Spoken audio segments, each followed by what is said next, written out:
we do have an assembly of councillors. I have been notified as of today that Councillor McCarthy is on leave, on approved leave, so he'll be absent from meetings up until I think Mr. Dev, the 5th of October, all inclusive. So we will be recording his apologies accordingly. I haven't been advised. Witnesses by the way. Right. Okay. So, and of course, Councillor Lee is on leave as well. So this afternoon, this evening rather, ladies and gentlemen, we have 3 items, but before we get to those, we move to disclosures of conflicts of interest, councillors. Are there any at this point in time the councillors wish to make? No, Mr Mayor. One item, Mr Mayor, I do have an indirect interest in item 5.3 due to association. The applicant's architect for this item has drawn counsel in the past. I'll be vacating the chamber for that item. All right, thank you, Councillor Fontana. Item number 4, can we please have a motion to confirm the minutes of the previous meeting? Happily moved. Happily second. Moved by Councillor Fontana, seconded by Councillor Walsh. I'll put that to the vote. All those in favour? And that's carried. Thank you very much. So, just before we roll out the items, as I said at the start, we only have the 3 applications before us. But for members of the gallery who are unfamiliar with the process, just a little bit of a preliminary in terms of the way we deal with things. We allow for 5 minutes of representations to be made by both the applicant and the objector, if there is any. And of course, once that time comes, I'll call you to come to the desk there to make your representation. The one thing that I would note, where there are multiple speakers, the time will be divided. We afford 5 minutes to each person. I note that on the running sheet here, I have 2 representatives for the applicant with respect to the first item, which is 5.1. and 2 objectors in regards to that application. So if it is the case that one person wishes to speak on behalf of the other, then of course they'll get the full 5 minutes afforded to them. Otherwise, if both parties wish to speak, then their time is divided equally at 2.5 minutes. So with that, we'll proceed to the items. So there's 5.1, which is 10 Langwells Parade, Northcote. Mr Rudd, is that yours? Thank you. Thank you, Mr Mayor. This application seeks approval to develop a 4-storey apartment building comprising of 8 dwellings. The building maintains the existing front facade largely of an existing commercial and industrial premises. The 8 dwellings include 2 single bedroom dwellings on the ground floor, and there is 6 3-bedroom dwellings in the remainder of the development. There's a total of 6 car parking spaces provided on the ground floor with access from the rear lane. And you'll note in the report, Mr Mayor, that the waivers for parking is 9 spaces. Therefore, there is no visitor car parking provided. It's commented in the report, there's quite a bit of context taken you through the planning scheme and highlighting that the application is within an area that the design and development overlay encourages for 3 to 4-storey development, which comes out in the construction plan. The site itself has an area of 500 square metres. When the application was advertised, there have been 32 objections received. The grounds for objection are detailed within the report, the general report, on pages 9 to 12. The application is considered to be consistent with Council's preferred strategic direction, being the Northcote Central Structure Plan, and is recommended for approval, which addresses a few of the minor areas of non-compliance which are highlighted throughout the report this morning. All right, thank you very much, Mr Rudd. Now, as mentioned earlier, I do have, in fact, 2 speakers for the application, or the applicant rather, and 2 speakers in objection. So, if I can please call Mr Johnny Leary and Mr Janusz Choromonski, if I've pronounced that correctly. And my apologies if I haven't. So, will it be both of you? Yep, so if it is, then you have 2.5 minutes each. And you might want to follow the time clock, that should help. Okay. My brother and I are the owners of this site, and we run a small building company based in the Darebin area. Before engaging the current architect, we had proposals from 3 other architects who all suggested pushing for a design between 15 and 22 apartments over up to 5 levels. But our passion is not in building these sort of dog box apartments. We wanted a design we could be proud to put our names to and breathe new life into an existing building. Last year we converted a disused church from Church Hall in Brunswick into 5 townhouses that incorporated the old with the new. The end result was an amazing rebirth of an old building that would have otherwise been earmarked for demolition. This church conversion success prompted our vision for the current design for 10 Langwells Parade in Northcote, and our architect, Jan Bush from Native Design, has done an amazing job of tying in our concept with the area's historical past. We feel this design more than does justice to the building and will be an exciting addition to the Northcote area. So I thank you for letting me speak tonight, as I think it's important for me to convey to the committee our intention, as we feel this development will be a significant contribution to the neighbourhood, built by 2 people who are passionate about what they do, rather than greedy developers out for a quick buck. Thank you. All right, thank you very much. And you still... Yep. My name's Jan Shormansky from Neighbours Workshop. Look, when I was approached by Johnny and his brother Ben to undertake this project, it was refreshing to have a client actually come to you and say, look, we don't want to overdevelop the site. Usually it's the other way around, us trying to persuade them to take a step back and not try and put too many housing. You know, what we're not interested in is putting as many people into the building once we're in the area as possible. You know, there's precedents happening, like this in other areas. For example, the Commons over in Brunswick.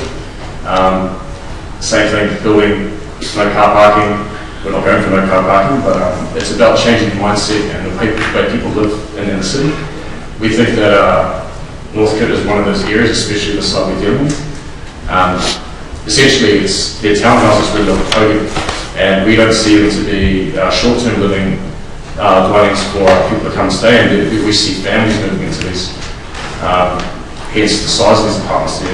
The smallest 3-bedroom apartment is 150 square metres, which is the size of a decent, comfortable house in the area. So we're trying to change the way people think about density without going over the top. You can just look up High Street. There's so much development going on, and what we're trying to do is diversify what we're giving to the market. And I'm more interested, I guess, what we do in designing dwellings for people as opposed to cars. So I can understand when people are sort of concerned about the car parking issue. There's a huge shift in society at the moment. People are a lot less reliant if they live, 4 kilometres to the city on the vehicle. 38% of homes in Northcote, people have a 3-bedroom house, they own 1 car. So that's sort of the viewpoint that we're coming from. There's issues like urban sprawl. I know that we're only doing it on a small scale, one building, but if we can start with something like this as a model, and it's been done before. Europe's been doing it for years. Same with North America. I don't see why we can't try and do something here. It's not like we're proposing to put, like I said, 20, 30 apartments on the block, and then families to stay in Northcote as opposed to moving up further out that way from the city, which doesn't help at all. And at the end of the day, we want to do something sustainable that's actually getting back to the street, back to the community, using it as a model. And we are pushing for 8,000 in this project. So instead of just meeting regulations and policy, we're really pushing to use it as an example, as another way of looking at this. So yeah, that's basically all I have to say, but I thank you, and I hope that the outcome will not have anything. Well, thanks very much, gentlemen. If you may resume your positions in the gallery. And as I said, I have 2 speakers in objection. So if, for instance, you wish to speak, both of you, I would ask if the mobile can be switched off, please. Yeah, thanks. If both of you wish to speak, then obviously 2.5 minutes will be afforded to each one. So can I please call Mr. Harris Robotis and Ms. Melinda Zigariki, if I pronounced that correctly. If I haven't, I do apologise.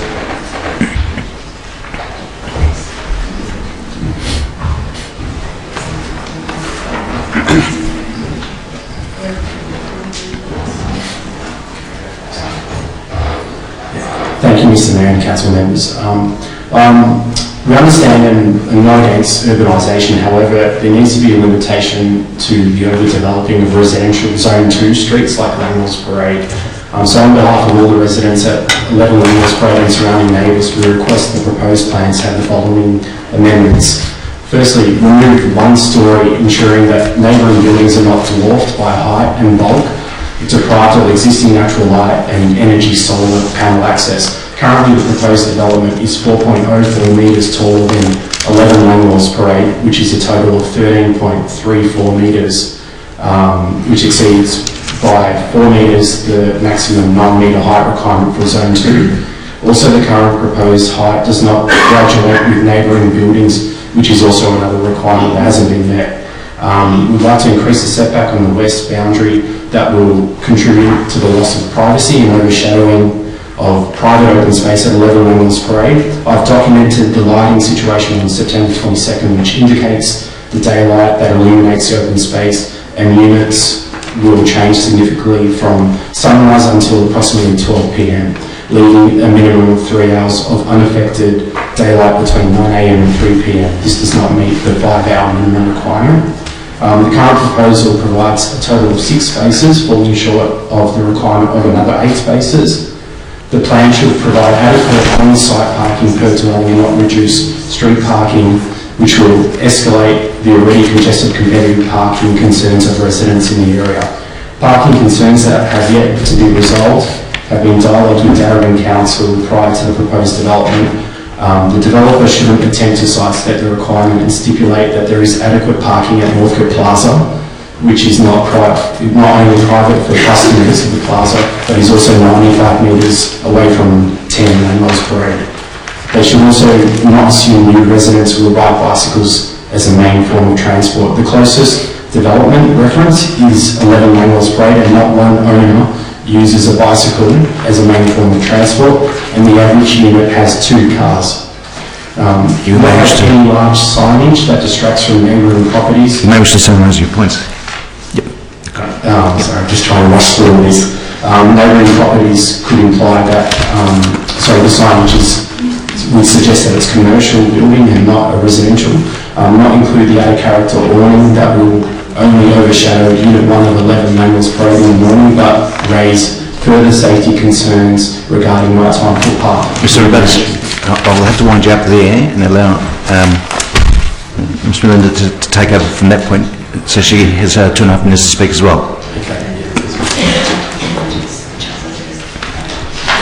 Thank you. My name is Melinda Zagorski. I'm the business owner, or one of the business owners at 9 Langwells Parade, which is a natural therapy premises. And as stated, it's apparently on the plans it's a photography facility or something, which is incorrect. Okay, so obviously as natural therapists, we're concerned that our clients are going to be disturbed by the building process. We're going to lose custom because of the building process. It's going to be dirty and messy. It's going to overshadow our building, making it colder, giving us less sunlight in our courtyard area for our clients as well. We're also concerned about the car parking spaces, noise, unsightliness of it, and loss of income, basically. So the best possible outcome for us would be that we were compensated financially for loss of income, and that the building's done quickly and quietly and just over as soon as possible. And that's it, and I've got to hand back here. Go for it. We'll use the balance of the time, which is another 1.5 minutes. Yep. So I was speaking about the awning, which is the footpath is already poorly lit, and people are quite scared at night to walk on the street, and they tend to walk on the road for that reason. They also need to create a better solution for the parking at the rear of the building, as the parking assessment indicates that more vehicles can leave the site in the forwards direction. This would also indicate that some vehicles will not be able to enter the lane in the forwards direction as well. We have discussed with owners at the Brickworks residence about the realism of using the lane. None of those owners actually use the lane, as it's impossible to enter the lane via the east, which is the plaza end, as it's very difficult and dangerous as well. So as a safety concern, they've proposed bicycle racks on the road, It's not mentioned in the report, but it's on the plans. It will make better use as a car park, but it's also quite a dangerous area. And the other point is just the overlooking all the. We've got the apartment 6 looks into unit 1 at Langwells Parade. So if they could address some of the overlooking situations and under time restraints. Thank you very much for that. You've done well. If I can please ask for both of you to resume your positions in the gallery. Thanks very much. Councillors, questions of our officers with respect to this application? Councillor Valilla. Thank you, Mr Mayor. Just a question to the officers regarding car park, because there's a considerable proposed waiver in car park, and so I'm just trying to reconcile, the size of the apartments are geared towards, families, and yet there's no mention of families in the analysis for the demand. So I suppose my question to the officers is through you, Mr Mayor, if I may. The census that's data that's noted on page 26. I'm wondering, is this an argument for the waiver because 21% of two-bedroom apartments do not own private vehicles? That's less than 50%. So I can't see how this statistic actually supports that there's a demand in the market, because they're actually quite low. So my question to the officers is, this analysis, in my opinion, is not convincing. So could I just have some clarification as to why it is meant to convince us or set an argument for the waiver of car parks, if indeed the percentage is quite low? Mr Rudd. Through Mr Mayor, there is actually no two-bedroom dwellings as part of this development, and that's just some statistics that the transport reports referred to. Sorry, three-bedroom, the three-bedroom. There's 38% of three-bedroom, and one of the things that the planning officers rely on is their comments about transport planning department. They've reviewed it against the transport report. We also look at the broader ESD agenda and the locational attributes, having a location adjacent to the tram and not too far from the Northcote train station. The other factor that was taken into account, which is highlighted, and that's why it is acknowledged that it is a reasonable parking concession that's sought here. Probably why there's 3 pages of the report dedicated to that particular point and manoeuvrability and those features. The other important attribute that's highlighted in here is that there's a resident parking permit scheme. So there will only be, and that means there won't be any permits given for residents to park in the street at Caulfield. And there's time restrictions there to regulate visitor parking.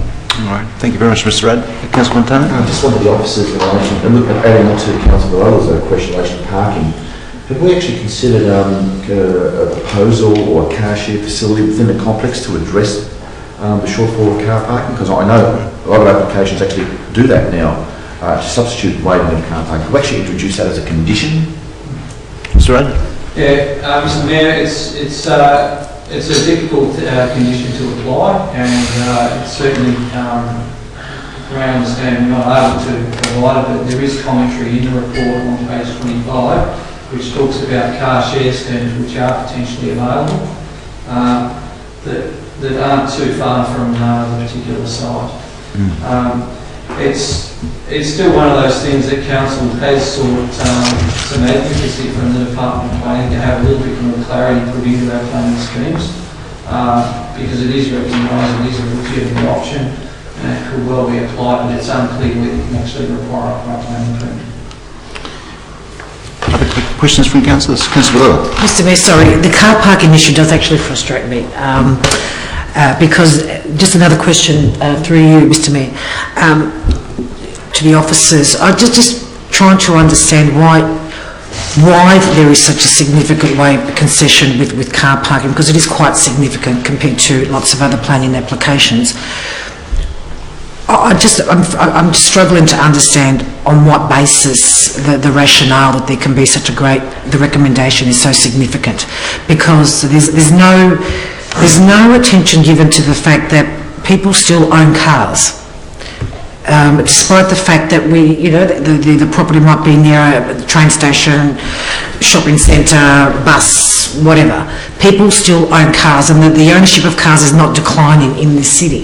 Yeah. So that just doesn't seem to be factored into the analysis around car parking, and I just fail to understand through the officers, why that's just not being considered. Might be able to give you a little bit of a hand there, Councillor Vella. That'd be great. It'll assist Mr Rudd to probably pinpoint his answer on this. The fact is, it's decoupled from the planning scheme, as you know. And that's because the reality is, if it was a primary consideration within our matrix, the recommendation here would be for refusal. Mr Rudd.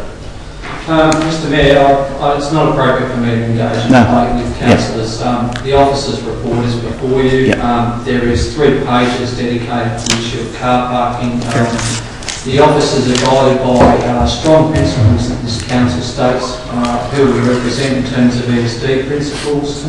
That's a large influence here. It's probably not emphasised to the degree it could have been in the report, but the rest of it is pretty clear, Mr Mayor, on the reasons why the car parking waiver has been supported by officers. Councillor Gregor. Just on the car parking, through you, Mr Mayor, if I could ask a few questions. I just want to get an understanding of how many crossovers there are in that basically that 2-block stretch of that street.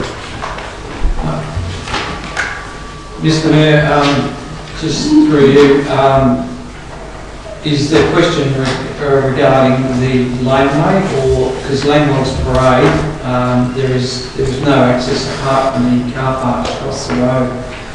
Vehicle access is proposed by the weird laneway between Langwell's Parade and McCutcheon.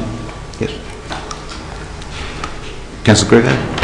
Yeah, the other thing also, just in relation to car parking, just like to understand, are there any car parking restrictions along that particular stretch, that 2-block stretch? Mr Rudd mentioned that there's a resident parking scheme in place. Okay.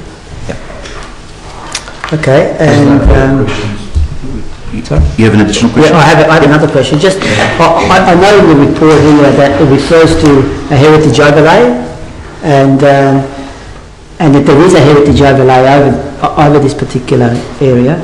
But in the report, there's a mention here that there's some uncertainty about why the heritage overlay has been applied to this particular area. Can we just unpack that a little bit more so that we can get a better explanation?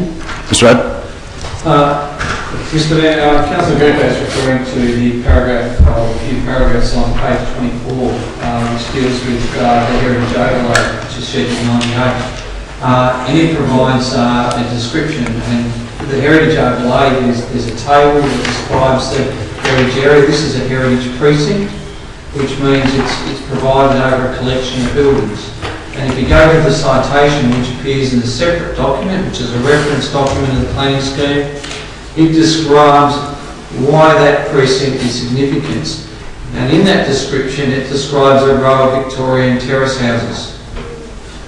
This is not a Victorian terrace house, Mr Mayor. No. It's an industrial building. And the citation is absolutely silent on any industrial or commercial buildings. And it provides guidance on how the heritage fabric of the homes ought to be protected, and it's silent on the rest.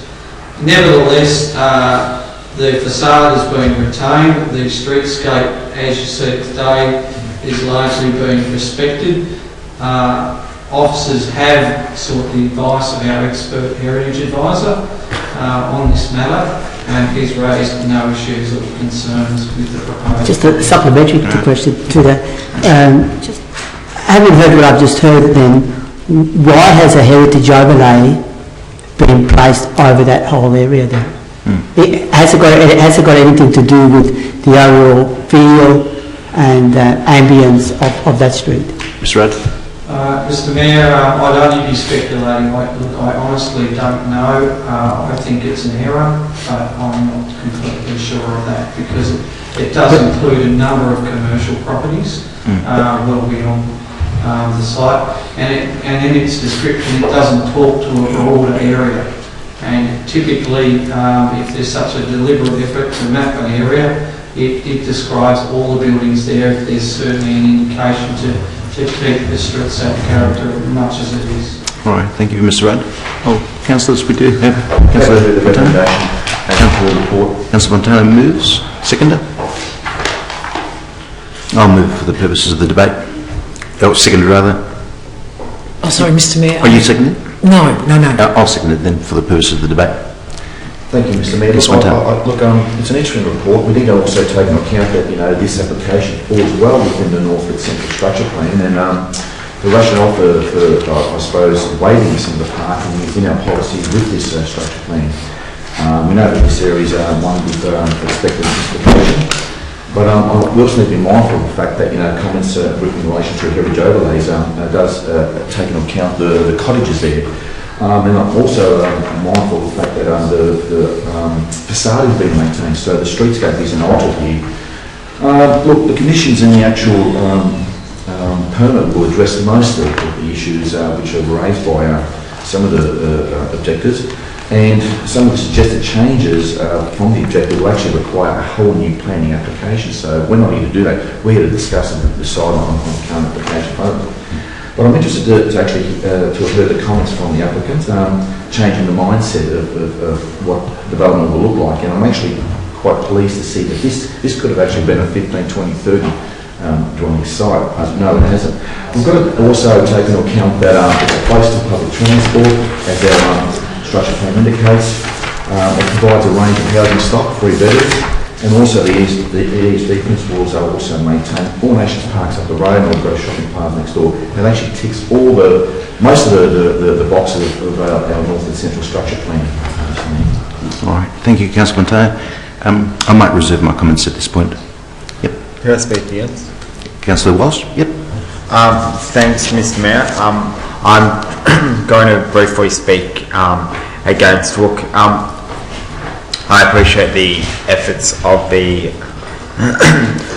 developer applicant here, certainly I'm prepared to take them on face value that they're trying to do the right thing. However, I think that 4 stories is too high for this site. Perhaps perhaps it was perhaps if it was 3 stories, it might be it might be a little bit different. But in this case, I think it's I do think it's too. I don't think it's too high, and I'm also concerned about the car parking and the impacts to both the both residents and the business owner. So I'm going to speak against it. You mean vote against? Yep. Well, yeah. Thank you, Councillor Walsh. Councillor Fuller. Thank you, Mr Mayor. Just very quickly, I too am speaking against the recommendation. The height issue is one issue, but I go back to the parking. Even though I understand that we've got the policy and there's it might need to be looked at, but that's a discussion for another time. But I think there's a disconnect between the reality out there in terms of parking and future development and where our policy lies. But I think the degree to which the parking has been reduced, parking requirements has been reduced, I think is very, very significant. And anyone who goes to Northcote looking for a car park knows just those side streets off High Street knows how difficult it is during the day, anytime. It's an absolute nightmare. And I think this is becoming a greater issue. We talk about it. I talk about it incessantly, and I just can't, in all conscience, support, even though the design looks good, and I commend the architects on that, because we do welcome interest in designs that have got really good internal amenities, and I commend the architects and the owners for that. But the parking issue I think is is part of a broader issue. And I just cannot accept the analysis here about, you know, being next to train stations and stuff like that. I just don't think it works because it's not working. So at the moment, in the present, so I can't see why it's going to be working in the future. That needs to be looked at. So I can't support it, Mr. Mayor. Thank you. Thank you, Councillor Ballard. Councillor Greco. Yeah, and thank you, Mr. Mayor. Just a couple of points. First, at the outset, I have to say that I appreciate the efforts that are being made by the developers and the architect in relation to this particular plan. And I should say also that I'm speaking against the application. Issues in relation to parking, I think they've been sufficiently raised by Councillor Lello and other councillors, even in our questioning. And all I would just point out in relation to parking is that it's a significant waiver that we're talking about here. It's more than half of what the parking requirements are for that particular area. And also in the context of we're talking about a street that's only a couple of 100 metres long, coming off High Street, which already, as we know, that there are parking issues in relation to High Street. So that's one point. The second point I think that needs to be noted is that in relation to the bulk of the building, and again I appreciate and am mindful that the facade will be kept in place, but this goes back to my question in relation to the heritage overlay. I'm not satisfied that there may or may not be an error in relation to the heritage overlay being applied to that particular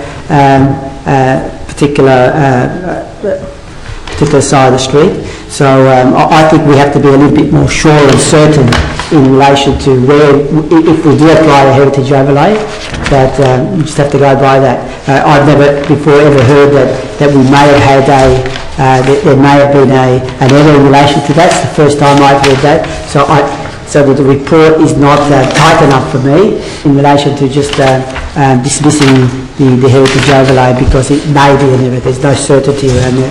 So I'm speaking against, but having said that, given the openness of the architect and the developer in relation to trying to come up with a good solution there, I will foreshadow a motion of deferment, allowing the architects and the developer to meet with the objectives to see whether some alternative can be put forward to council in relation to addressing some of those issues that we've discussed here.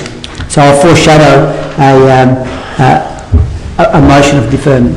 I'm not sure whether Councillor Lawrence and the point of order. Just a question. Yes. Go ahead. Just a question through you, Mr. Chair, if it's appropriate, to the officers. In relation to the car parking discount. Before you go there, I need to address the procedural one if I can. Yeah. Because so we don't lose the thread on that. I'm not sure whether it's possible because it's not a normal sort of item of business as such that we do in the council context. And it very much is reliant on the discretion of the parties concerned, as you can appreciate.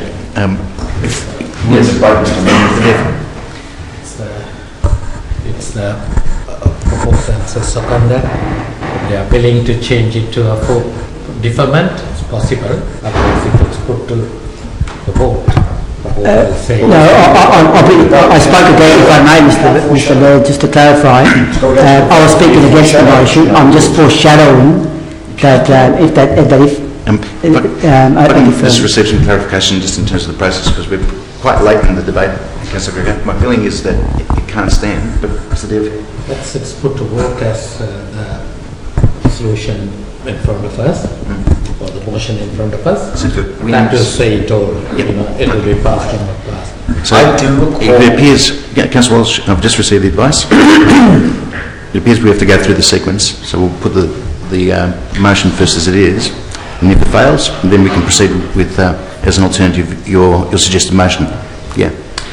All right, so Councillor Lyons, if I can take your point. Quick question. Yep. Just in relation to the car parking discount, just through you, Mr. Chair, to the officers, am I right in saying the current discount here is about 75% of the parking? Mr. Rudd?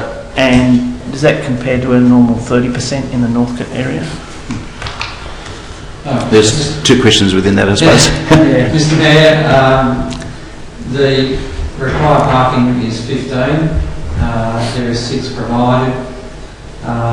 Now, one of the large influences for that reduction was the fact that 3-bedroom dwellings, and the support from the Transport Management Planning Unit was that it seemed reasonable that space be provided for each of the 3-bedroom in this particular locational attribute. What I think Councillor Lawrence is referring to, there's been precedent set for the waiver of parking in Northcote previously, which has generally been in the vicinity of 30% of what's been sought. This does go above that, but that was in the case of where there were compositions of 2 and single bedroom dwellings.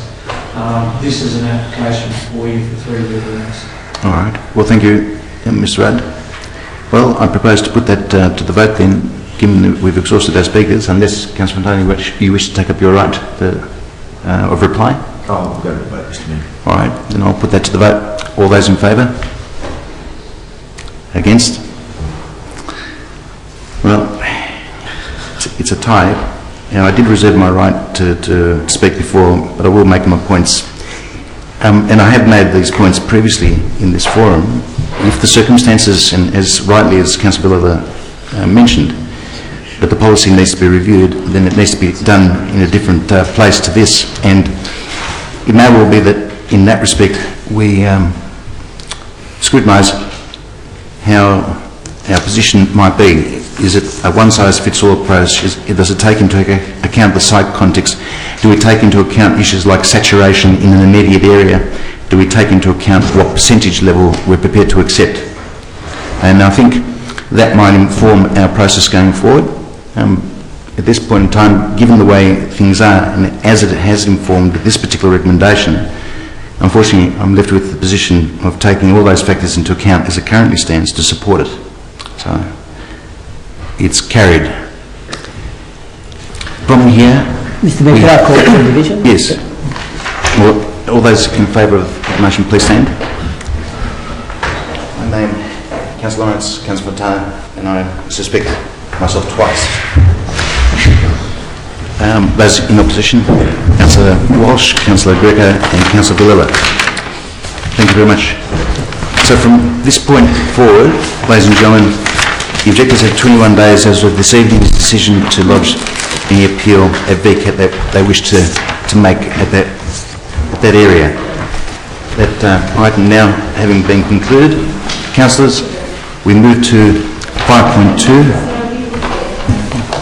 which is 9 Henry Street, Northcote.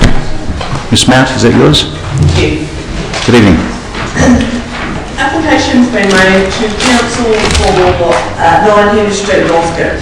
The proposal is to demolish the existing dwelling and construct 2 double-storey dwellings. The dwellings are to be attached and constructed side by side. They have a similar design with ground floor levels having a bedroom to the front and open plan kitchen, meals, living area at the rear. First floor will have 2 bedrooms, study and mum's room. Private open space is provided in the rear of each dwelling with approximately 60 square metres of space for each dwelling. Each dwelling has a single garage and standard car park space. If selected, access is via 2 existing crossovers, one to the north and one to the south boundary of the subject site. Public notice was given via a signpost on site relative to surrounding owners and occupiers, and 8 objections have been received. These can be summarised as visual bulk to streetscape, impact on car parking, incorrect house numbers on plans, inadequate information on plans, elevations labelled incorrectly, overlooking, bedrooms free, windows incorrectly shown, inadequate detail of retention of existing roof boundary, impact on construction, overlooking from roof windows, impact on solar panels at 3 Henry Street, impact on property values and rental income, rear setback inadequate, demolition concerns, stormwater concerns, inadequate information on decks, information on common boundary fence incorrect and shadows, plus the revised windows shown on the drawing property are correctly labelled, overshadowing, increased traffic congestion and contrary to neighbourhood character. The officer has done a complete assessment of this development. It complies with the requirements of Res Code. There's a few conditions that are required for slight alterations to the proposed plans, which are generally about details of overlooking, ensuring that that meets the guidelines. The officer's recommendation is to support the proposal and issue a notice of decision to grant a permit. Thank you. Thank you very much, Ms. Mount. With this application, we have 3 speakers, 1 speaker for the applicant and 2 in objection. So if I can please call firstly Mr. Ben Harden on behalf of the applicant. Welcome.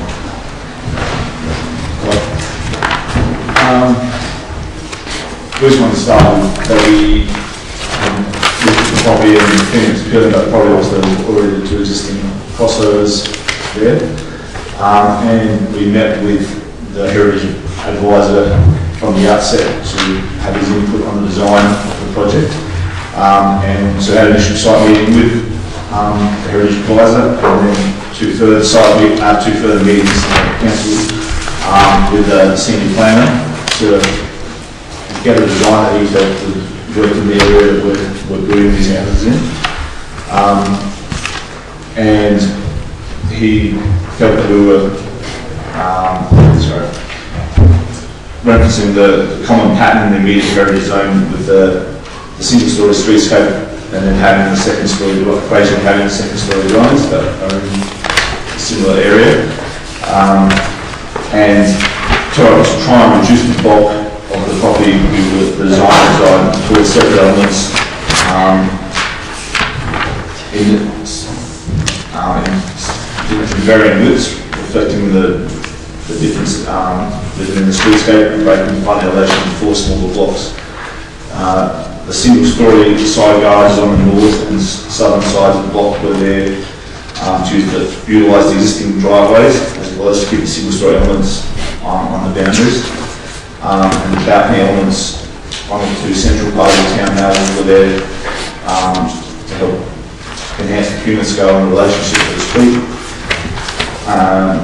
And we were using the setbacks with the garage being set further back to try and reduce the bulk in the neighbouring properties, and that the main part of the houses were centre form. There has been some conjecture about the southern boundary and the height fence down and some overshadowing issues. They were done by a land service, registered land surveyor, and I personally checked the side fences. They are the height that is stated on and relevance of the overshadowing issues. That's pretty much. Okay, well, thanks very much, Mr. Hartman. If you can please resume your position in the gallery. So if I can please call Miss Jennifer Richmond and Miss Brenda Wright.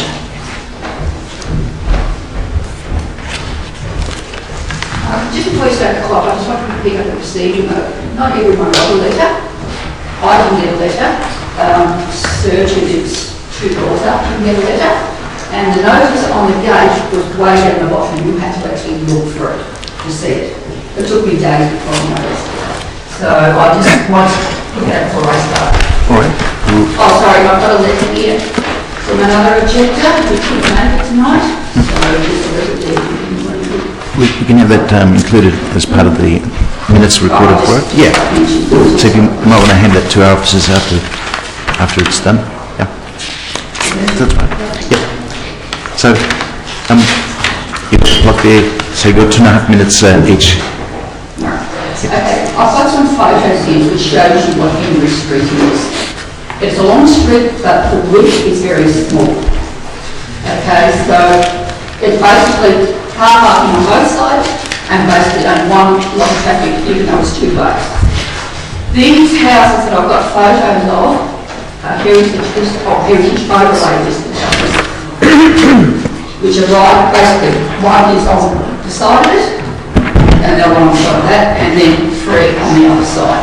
So basically all in relation to this house. I want to show you a house that no one realised he was going to build in our street until we finally saw the finished home. And that now has totally ruined our street. It's lost what it did have, it swallows up the whole street.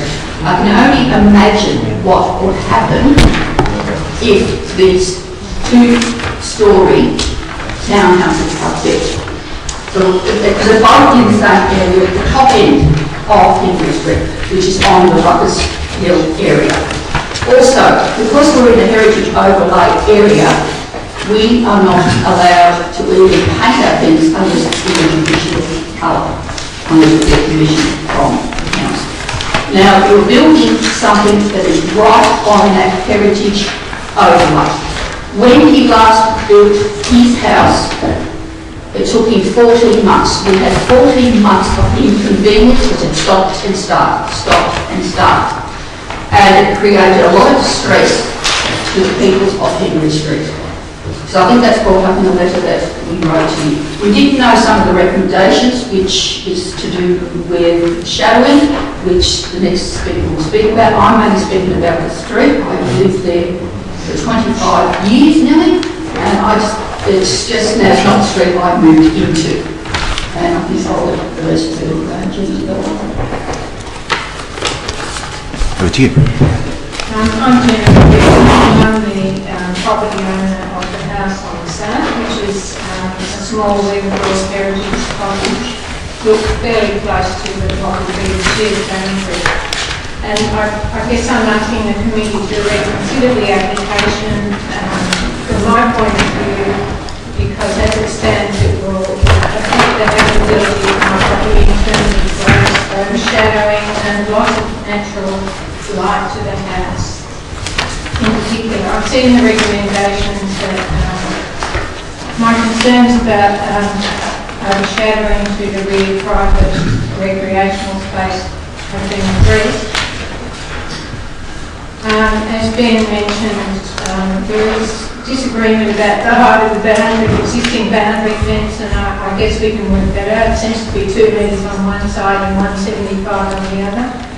But my prime concern is that my house has no source of light from the south, because that southern wall right along the building is the southern boundaries of the neighbouring properties. So if the building goes ahead as proposed, my little house that's currently bathed in sunlight for 12 months of the year and really needs it from the north will now be overshadowed for 6 months of the year, the winter months when I really need that passive solar going. So as well as attention to the impact on my private space or outdoor space, I'm really very strongly arguing for a reduction in the height of the proposed development, which my architectural advisor assured me there was tolerance there in the plans that were submitted, just so that I can claw back a little bit of that passive solar gain and use it to heat my place and light my place during the darker months. All right. Well, thank you very much for that, ladies. And you've got another point to finish on? No, look, I'd just also like to say that I understand the developer's point of view, and this must be a frustration for him, but you know, that's been my house for 15 years, and it's really for me about my quality of life for as long as I desire to stay in that building. All right. So thank you for the opportunity. And thank you. If you can please both resume your positions in the gallery.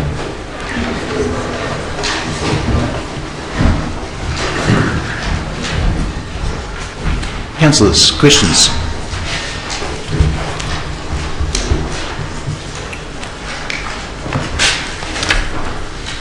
Just one question, just some clarity on the, could we just get a bit of a better description so we can sort of crystallise the idea in our head about the types of materials and the overall look that this particular development will have, given that and I say that given that there's a heritage overlay, and also what's being requested here is a demolition of the existing building.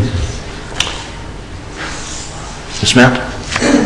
Mr Mayor, the proposed external finishes are a mix of metal corrugated roofing, render finish, face brickwork, wood bond, in greys and surf mist.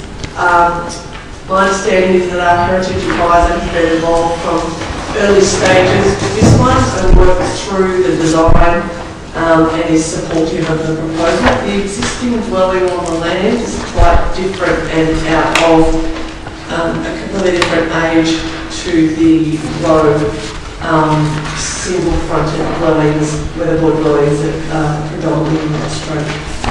All right, thank you. Other questions, councillors? If not, we do have a recommendation before us. If I can please have a mover and a seconder.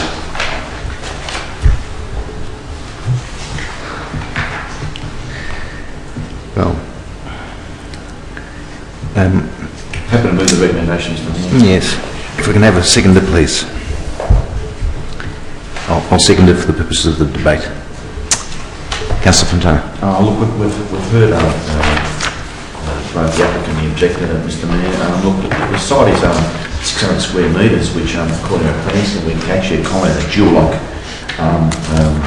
consideration here, and that's what the applicant has done. The conditions actually address most of the concerns raised by the objectors, and when we actually have pretty stringent conditions like this, we obviously need to ensure that they are obviously put in place to make sure that it complies. Issues such as overlooking and screening have been addressed, but more importantly, Mr Mayor, it's pretty hard to knock back a dual on a block this large. All right, thank you, Councillor Fontana. I propose to reserve my comments at this time. Speakers, either for or against at this point? Councillor Barrera? I'll vote for it reluctantly because I just don't think there's any... I'm really concerned about the neighbourhood character, and it's really hard to get a sense of what, and I'm glad Councillor get a sense of what this dwelling is proposed to look like, because we don't have an image. And so it's very, very difficult to see whether it fits. I just have to go by... Well, we do have an image, but it's not in colour, and you don't understand, you're not clear on what what it's going to look like, you know, in a realistic sort of a way. And so therefore it's hard to make a decision based on this. However, be that as it may, I have to go by what's in the printed document, and it says that it's got a contemporary design, and this can kind of be contemplated. And again, as we know, Mr Mayor, when they go to, it's always on balance, isn't it? It's always on balance, and there's nothing, unfortunately, compelling one way or the other. So I do support it, but it would be good to have, you know, better graphics and images so that we can make a more informed decision. And I note that everything's black and white tonight, so are we trying to save money or something? But anyway, yes, it's a reluctant yay. All right, thank you, Councillor Bella. Councillor Brewer. Thank you, Mr. Mayor. Look, I was speaking against this, and it really is a difficult one, but basically I don't think it meets the neighbourhood character test. And why I say that, because if we look at page 42, there is a heritage overlay over this particular site, and again what's been proposed there is a demolition of the existing building. So again, just picking up on what Councillor Villela just said, that I'm not sure whether the replacement would be a good fit for the character of the street. And I understand that, and I appreciate that you can't expect a replacement to be a replica of what was there, that's obviously needs to be acknowledged. But again, I'm not convinced that, given that there is a heritage overlay, that that is going to meet the neighbourhood character test. Also, in relation to that, is that buildings or dwellings in that area are largely single-storey dwellings. What has been proposed here is a double-storey dwelling. Again, I don't have any problems per se with that, but with this particular one, given that there is a heritage overlay, the other double stories have the upper floors that are set back from the facade. Here in this situation, we don't have that. And because we're talking about a heritage overlay, I'm afraid it doesn't meet the neighbourhood test for me. All right, thank you, Councillor Rico. Well, neighbourhood character test. Yes. Well, I'll propose to put that to the vote. All those in favour? Against? Sorry, Mr Mayor, Councillor Gagdala made a compelling point which I changed my mind. All right. That's permissible, isn't it? Yeah, I dare say.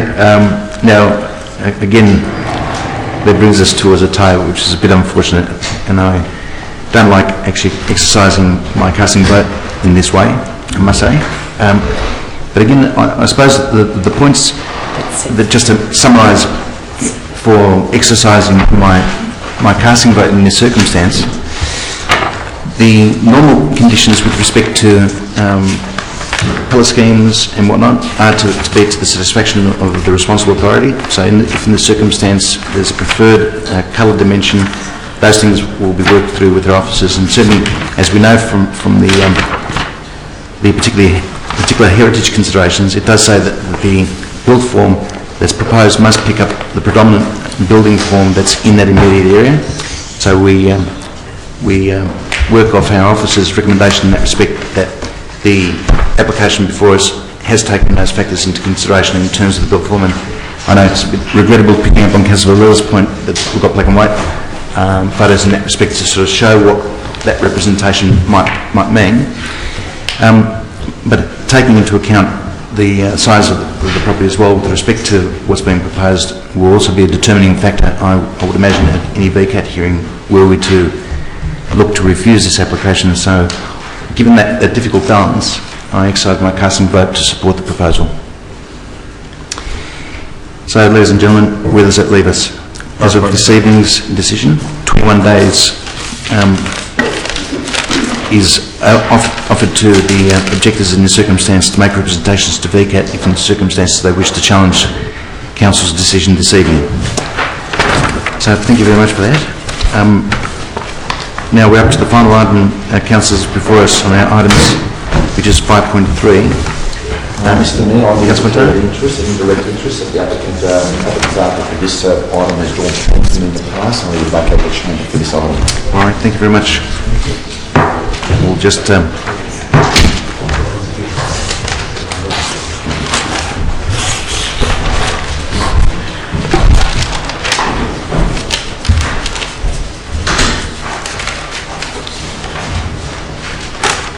might just remind councillors at this point that they stay in the chamber because we'll lose quorum because now the council is out.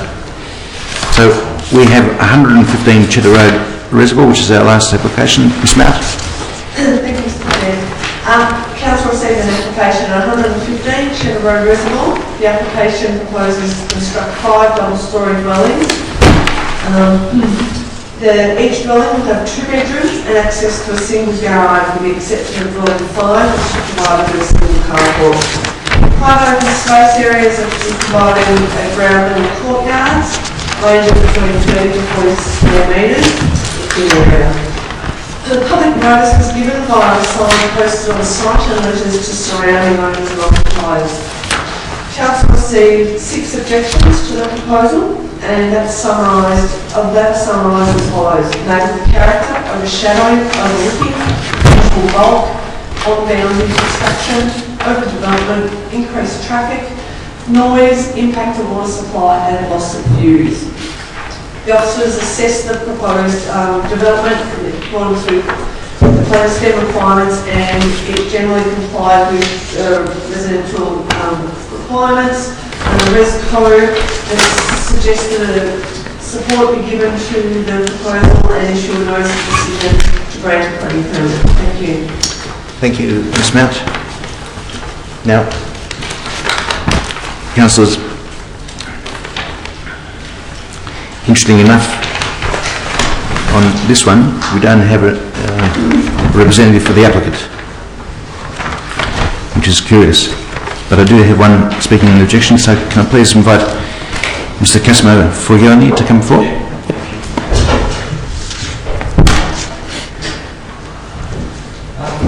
Excuse me, I'm just speaking. Basically, I live straight behind 115 Cheddar Road. I'm at 21 Pickett Street. What I've had a look on the developments between Palmer Street and Pickett Street, there's been quite numerous developments that have gone across that entire street back onto Pickett Street. One of the main things that they all have in common is that all the developments back onto Pickett Street are all single story. There are some, like 123, 125, 127 Cheddar Road, they're all single dwellings all the way across. On 19 and at 121, it's very similar to what they're proposing, to build 5 units on the property. However, the main difference is that the first 3 units are all double story, and all the backing units, units 4 and 5 on both developments, are all single dwellings. Which basically, somewhere along the way, it was either the developer or councillors decided to recognise the rights of people to continue having their privacy in their backyard, be able to go back there and actually keep enjoyment. What I like to see happen is, I'm not opposed to the development, but to make some amendments to the development, that there are some restrictions applied to units 4 and 5, that they are at a single dwelling level to but just like the other 2 dwellings at 119 and 100 and 121 Street. Like I said, some consideration was given to the residents that were behind these 2 developments, and what I'd like to see is the same sort of consideration given to the people at 19 Pickett Street, 21 Pickett Street, which is myself, also at 116 Pickett Street, and the people at 117 Cheddar Road. Do you have any? Like I said, I enjoy going back to my backyard sort of thing. The last thing I want to see is have a structure that's almost 67 metres tall, which is going to be directly on the boundary line. Developments were done behind my friend's place, which actually did 11 Pickett Street, but the developer actually took their privacy into consideration, and they're to keep being able to go into their backyard, have a reasonable right, because they do a lot of garden and everything else. That dwelling is a single story. So like I said, everyone else is a single story backing onto the Cheddar Road, to the Pickett Street development. The other issue that I've got is they've done shadowing.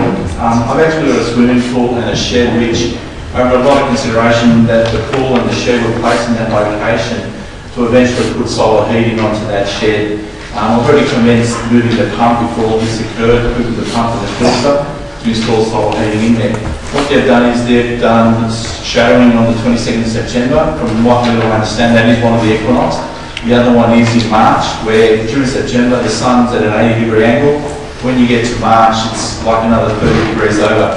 Currently there's a tree there, which when during the summer months, it actually shadows, and it's probably about the same sort of height that the development's going to be. I get shadowing into that swimming pool pretty much all day, not all day long, so around until 10, 11 o'clock in the morning basically. Because I've been watching that in September the sun comes around and it travels quite quickly, but during the summer months it takes a lot longer to go over there. So the other thing is that when they do a more accurate readings to see how you have a shadow, that is going to affect my ability to actually heat my swimming pool. Because the consistency in summer months at the moment has taken me to that, where if I actually put solar in, I can actually increase the swimming for at least a couple of months during the season. But basically, the same consideration that was given to the other tenants behind the other developments, I'd like that to be given to the other residents in the area to restrict units 4 and 5 to single-story dwellings. All right. Well, look, thank you very much, Mr. Foglioni. You might be able to take your position back in the gallery. Yep. You may take... Yes, sir. Sorry. That's right. That's right. So, councillors, questions? Well, gee, I'll start first off with Councillor Lolo, if I can. Thank you, Mr Mayor. Just through you, question to the officers, just to get a sense of the surrounding properties. Just to clarify, Cheddar Road 121, Cheddar Road and 119, are they attached units, are they, or? Yeah, so, and they're all single story or double story, because I can't tell. Ms. Mount? My understanding from the site is that the front, at least 3, as was explained by the objector as well, a double story, 119 and 121. Then, and they're all attached is my understanding. I didn't drive in, but that, by looking at them, it's tight. 123 and 125 are more units, attached units again. I think they're predominantly single story. Okay. Except for the very northern one, goes back, which is about 127 or something. It goes back to double story again for a number of the front units, at least 3. Okay, thank you. Just supplementary question, if I may, Mr Mayor. So just to clarify, because there were the 2 issues, whether they're attached or not, and whether there's just to confirm, there's a combination of single and double story on those 3 lots. Thank you very much. That's all right. Councillor Lawrence? Yes, Mr Mayor, I just want to move an alternative recommendation. I had a question. I have some questions. Well, perhaps before we get there, we'll take the questions, unless you have one yourself. And, no, I don't. There's plenty. All right. We might take precedence with the ward councillor, Councillor Walsh. That's fine. Councillor Greco. Yeah, I just had a question in relation to the street setback on page 69. Where it talks about that the required setback is 9 metres, but dwelling 1 setback varies from 8.5 to 9 metres. So it actually does not meet the it does not meet the standard. I suppose what I was trying to get an understanding of is that in relation to it varies from 8.5 to 9 metres. How much of it is towards the 9 metres, and how much of it is towards the 8.5 metres? Ms. Mount. Mr Chair, the front dining area is 8.5 metres, and that would be about 3.5, 4 metres in length, and then the balance of about 5 metres in length is 9 metres setback. So over half, well, I'm sure over half of the front setback is in excess of what it's supposed to be, and that smaller length of about 3.5 to 4 metres is 8.5 metres, which matches the setback of the property to the north. All right. Thank you. Councillor Walsh. Thank you, Mr Mayor, through you. If it's permissible to our officers, do you know if there's been any kind of mediation or between the 2 or of sorts, or anything between the 2 parties? It's just a question that I have after listening to the submission from the objector. Ms. Mount. Yes, Chair, my understanding is there hasn't been any mediation as such during the processing of the application, no. All right. Councillor Williams, just to bring you up to speed, and I should just thank you for coming. Before we proceed, do you have any conflicts of interest? No conflicts of interest, Mr Mayor. Just to let you know, we're dealing with the last item, Yep. which is 5.3. Councillor Lawrence. I'd move an alternative recommendation. Yes, please. That planning permit application D244 2015 be refused based on the following grounds. Point 1, the development fails to meet neighbourhood character test as per 55.02-1 in respect to the garden character of the area. Point 2, the development fails to meet setbacks in clause 55.03.1, standard B6. Point 3, the development fails to meet private open space requirements as per clause 55.05.4. And finally, at point 4, that the development is an overdevelopment of the site. Seconder. Happy to second it, Mr Mayor. Thank you, Councillor Lawrence.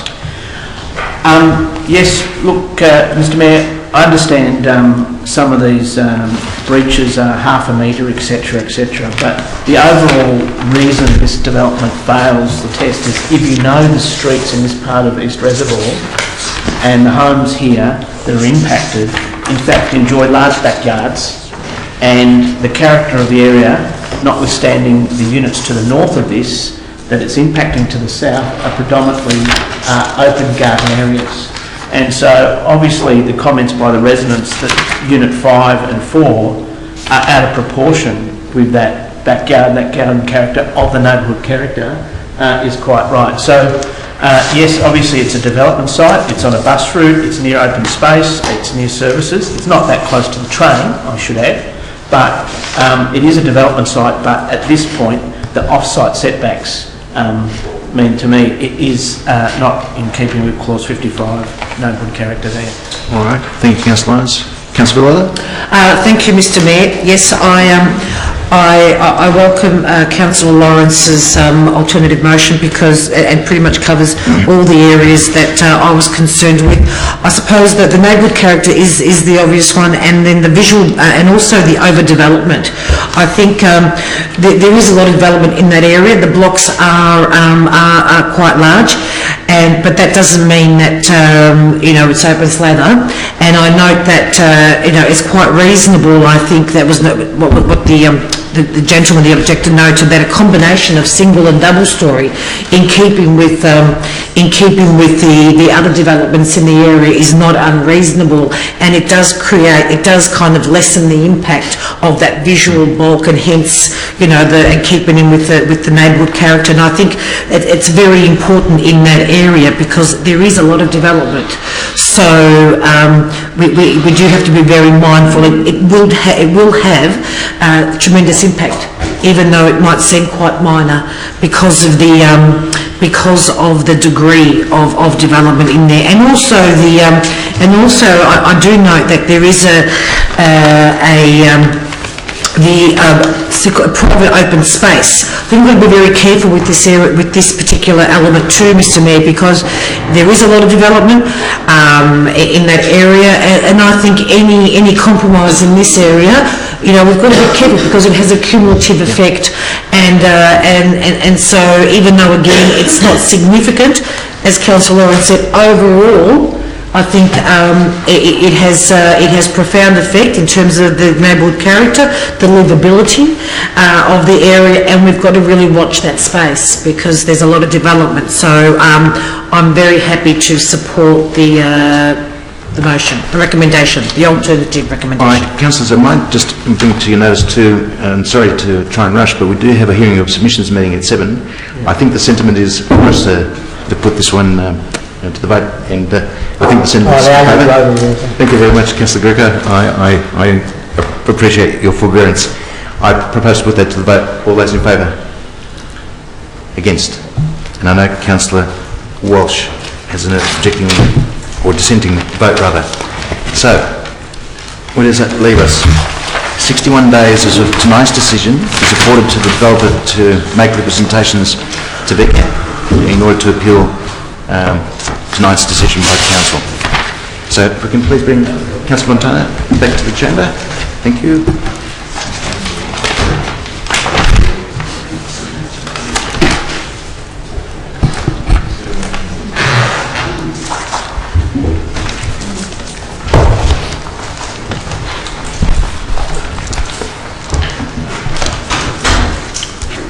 Mr Mayor, I'm happy to move 6.1, 6.2 and 6.3 in block, if there's no questions in relation to it.